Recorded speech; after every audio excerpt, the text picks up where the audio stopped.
Good morning, good afternoon, good evening everyone. I hope you all are good, you all are fine. अच्छा जी, मैं भी बढ़िया हूं। तो भाई आज मैं फिर से आया हूं एक और समराइज वीडियो लेकर। ये समराइज वीडियो है सीए इंटर कंपनी लॉ में चैप्टर 7 मैनेजमेंट एंड एडमिनिस्ट्रेशन का सेक्शन नंबर 103 कोरम। कोरम भाई एक बहुत इंपॉर्टेंट सेक्शन है एग्जाम पॉइंट ऑफ व्यू से। तो आओ जल्दी से इसको स्टार्ट करते हैं। कोरम, सर कोरम का मतलब क्या है? कोरम बोले तो sir minimum number of members required to present in a meeting to constitute a valid meeting.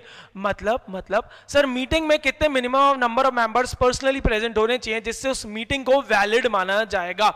ठीक है, तो सर कितने नंबर ऑफ मेंबर्स होने चाहिए देखते हैं। तो number for quorum is what कि unless articles of a company provides for a higher number the quorum will be. कहने का मतलब क्या? अगर किसी कंपनी के आर्टिकल्स ऑफ एसोसिएशन ने अगर कोई हायर नंबर बताया तो हायर नंबर चलेगा, अदरवाइज जो एक्ट ने नंबर बता रखा है, जो एक्ट ने नंबर दे रखा है कोरम का, वो चलेगा। तो अब समझो कोरम को देखेंगे कैसे। Quorum will be dependent upon the type of company. मतलब सर पब्लिक कंपनी के अलग, प्राइवेट कंपनी के अलग। तो प्राइवेट कंपनी का देखते हैं सबसे पहले। प्राइवेट कंपनी में 2 मेंबर्स पर्सनली प्रेजेंट होने चाहिए तो कोरम होगा। अब सपोज करो आर्टिकल्स ने बोला प्राइवेट कंपनी के 4 नंबर फॉर कोरम, तो भाई कोरम विल बी 4। अगर आर्टिकल्स ने बोला 1 तो किसको मानेंगे? 2 को, क्योंकि अभी हमने ऊपर पढ़ा if the article suggest a higher number, otherwise जो एक्ट में बोल रखा है। अब पब्लिक कंपनी में कैसा है? पब्लिक कंपनी में मेंबर्स पर डिपेंड करता है कि आपके कितने मेंबर्स, उसके हिसाब से कोरम। अगर आपकी कंपनी में अगर अप टू 1000 मेंबर्स हैं तो 5 number of members will be required to form quorum. अगर 1000 से ज्यादा 5000 तक है तो 15, 5000 से ज्यादा तो 30 will be the number of quorum. कहने का मतलब अगर 1000 तक मेंबर है तो सर 5 जने चाहिए। 1001 से लेकर 5000 के लिए 15, 5000 से एक ज्यादा होते ही 5001 से होते ही 30 will be the number which is required to form quorum. अब आपने नोट किया होगा हर जगह मैंने बोला पर्सनली प्रेजेंट, पर्सनली प्रेजेंट। तो पर्सनली प्रेजेंट क्या है देखते हैं। कहने का मतलब who is counted in personally present, बहुत इंपॉर्टेंट है, सुनना। सबसे पहले कंपनी जिसकी मीटिंग है उसके मेंबर्स अगर वो प्रेजेंट है तो उनको हम कोरम के अंदर काउंट करेंगे।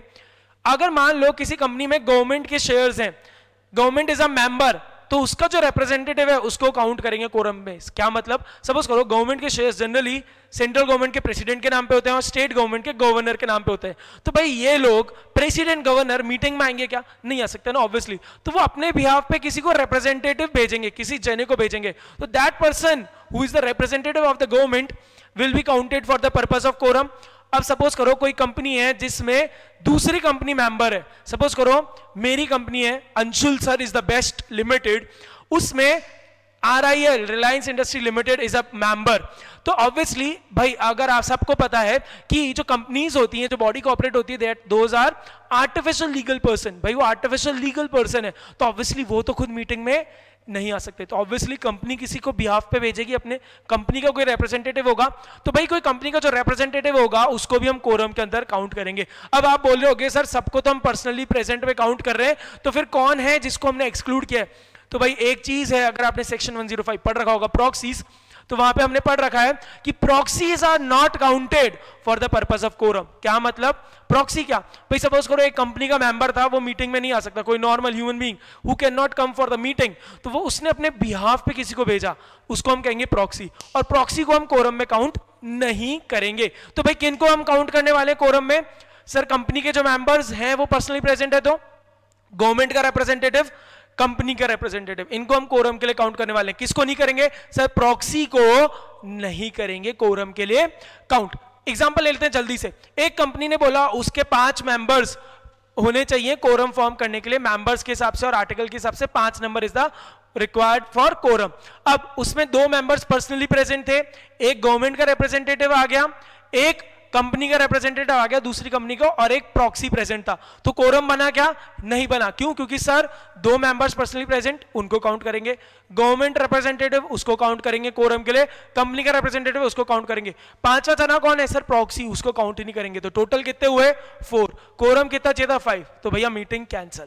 ठीक है, चलो अब आते हैं एक बात जो आपके लिमिट दिमाग में भी आ रही होगी, सर ये कोरम कितने टाइम में बन जाना चाहिए? What is the time limit? तो भाई इसके लिए बोला जब भी मीटिंग स्टार्ट हो रही है, जो भी the time is the starting for the meeting is, उसके within half an hour quorum बन जाना चाहिए। कहने का मतलब अगर मीटिंग 8 बजे स्टार्ट होती है तो कोरम शुड बी मेड और शुड बी देयर बाय 8:30, मतलब हाफ एन आवर में कोरम बन जाना चाहिए। अब सपोज करो हाफ एन आवर में कोरम नहीं बना तो क्या, लैक ऑफ कोरम, तो क्या होगा? तो भाई इसको दो केस से देखेंगे, इसको दो केस से देखेंगे।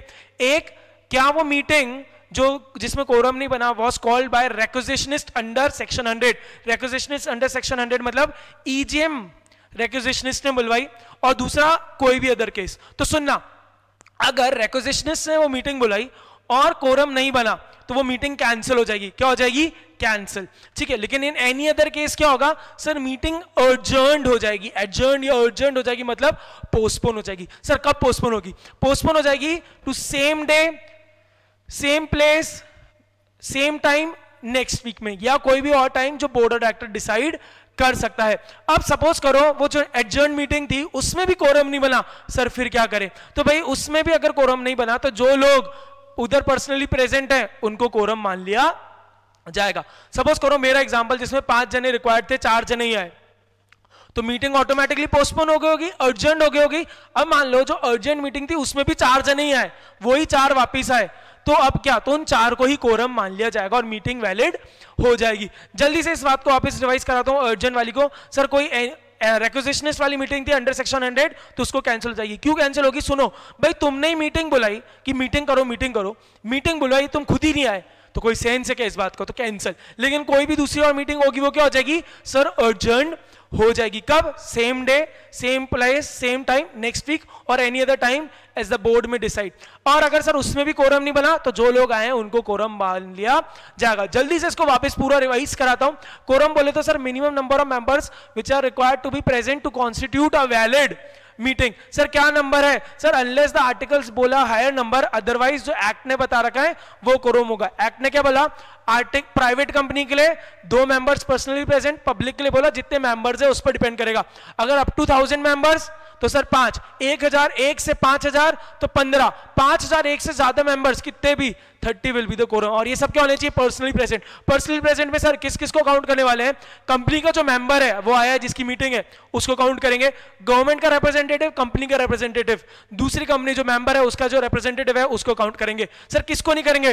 प्रॉक्सीज को काउंट नहीं करेंगे for the purpose of quorum. Sir time limit क्या है कोरम का? मीटिंग स्टार्ट हुई उसके 30 मिनट्स में, within half an hour quorum बन जाना चाहिए। Sir within half an hour quorum नहीं बना, लैक ऑफ कोरम, तो क्या होगा? मैंने बोला 2 केस है।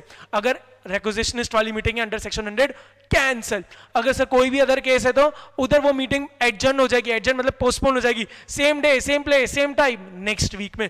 अगर सर अनलेस कोई और जगह या टाइम प्लेस बीओडी ने डिसाइड किया, अगर सर उस एडजर्न मीटिंग में भी कोरम नहीं बना तो क्या? तो भाई जो लोग हैं उनको ही हम कोरम मान लेंगे। तो भाई आई होप आपको समझ आया होगा। जल्दी मिलते हैं, till then take care, bye bye.